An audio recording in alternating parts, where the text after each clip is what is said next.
teman-teman, perkenalkan nama saya Losri Adi Mulyani. Saya akan membacakan dongeng Batu Menangis. Di sebuah desa tinggallah seorang ibu dan anaknya yang bernama Darmi. Darmi adalah gadis yang rupawan. Sayang, sifatnya tak secantik wajahnya. Darmi adalah gadis pemalas yang hanya gemar bersolek. Setiap hari, ia mematut dirinya di depan cermin, mengagumi kecantikan wajahnya. Aku memang jelita, katanya.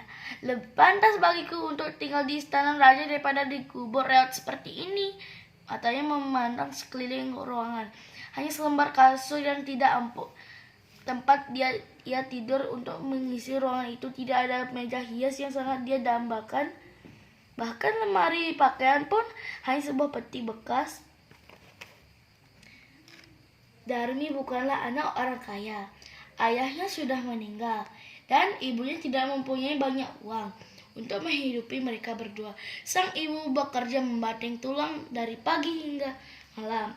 Pekerjaan apapun dia lakukan, mencari kayu bakar di hutan, menyabit rumput untuk kambing tetangga, mencuci pakaian orang lain. Pekerjaan apapun ia lakukan untuk memperoleh sedikit upah. Sebaliknya, Darmi adalah gadis yang manja. Sedikit pun ia tidak iba melihat ibunya bekerja keras.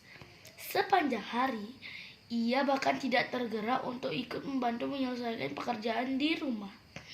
Dan jika ada sesuatu yang sangat diinginkan, ia pun akan merengek agar permintaannya dituruti.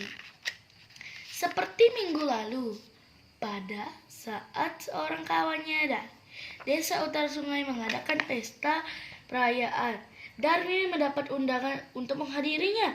Tentu saja, tersebut membuat gadis cantik itu senang bukan kepala. Dibayangkan, tamu-tamu dalam pesta itu akan memandangi wajahnya yang rupawan. Para pria akan menguji kecantikannya. Mungkin sementara para wanita mungkin akan iri hati melihat penampilannya. Namun, tiba-tiba Darmi pun teringat bahwa ia tidak mempunyai pakaian yang pantas untuk dikenakan di pesta tersebut. Segeralah ia mencari ibunya yang sedang memasak di dapur. "Ibu, tolong belikan aku pakaian dan selendang baru.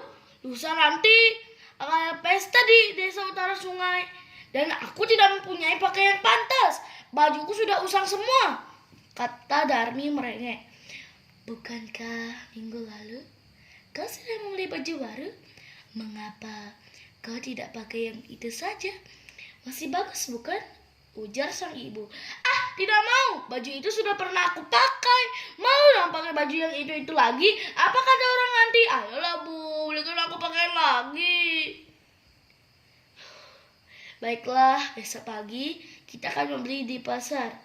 "Tidak mau," teriak Darmi kasar.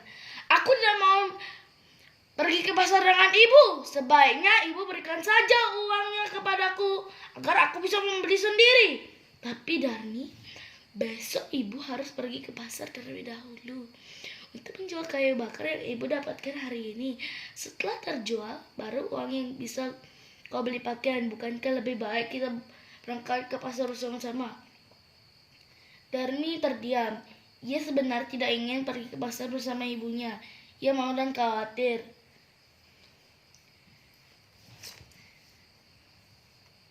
Dia tidak mempunyai alasan untuk menolak, sebab tanpa hasil penjualan kayu bakar ibunya, ia tidak mungkin bisa membeli pakaian baru. Keesokan paginya, mereka bersiap hendak ke pasar. Darmi terlihat sangat cantik memakai pakaian merah mudanya yang terlihat mahal. Sementara sang ibu mengenakan pakaian yang lusuh. Darmi berjalan cepat sekali membuat ibunya tidak mampu mengikutinya. "Hai Darmi, mengapa kau berjalan cepat sekali, meninggalkan aku di belakangmu? Kau tahu aku tidak kuat menyusul langkahmu." Darmi pun terdiam saja. Dan dia pun terus mempercepat langkahnya. Ia tidak ingin ketahuan berjalan bersama ibunya. Di tengah jalan, Darmi pun disapa oleh beberapa orang dari desa tetangga yang menyapanya. "Hai Darmi, mau pergi kemana kau?" Sapa mereka. "Aku mau pergi ke pasar," jawab Darmi. "Oh, siapa yang nenek yang di belakangmu itu? Apakah itu ibu?" Seketika wajah Darmi terlihat memerah karena malu. "Ah, bukan. Mana mungkin ia ibuku," jawab Darmi cepat. Ia pun mempercepat langkahnya agar tidak ditanya-tanya lagi. Betapa terkejutnya sang ibu dengar kata anak kesayangannya itu. Rasa marah mulai muncul dalam hati karena gadis itu tidak mengakui diri sebagai ibunya. Namun ia dengan amarahnya dan segera berharap Darmi akan berubah pikiran. Sayangnya, harapan itu sang ibu tidak terjadi. Sepanjang perjalanan, mereka bertemu beberapa orang lagi. Darmi pun mengatakan hal yang sama. Akhirnya, sang ibu tidak tahan lagi kesedihan sambil bercucur air mata. Ia pun menegur anaknya. "Wahai anakku, sebegitu malunyakkah kau mengakui aku sebagai dirimu? Aku yang melahirkanmu, yang menyayangimu. Apakah itu balasanmu?" Darmi menoleh kesal dan membentak. "Aku tidak minta dilahirkan oleh ibu yang miskin sepertimu. Aku tidak pantas menjadi anak ibu. Lihat wajah ibu, jelek, keriput dan lusuh. Ibu pantas menjadi pembantuku."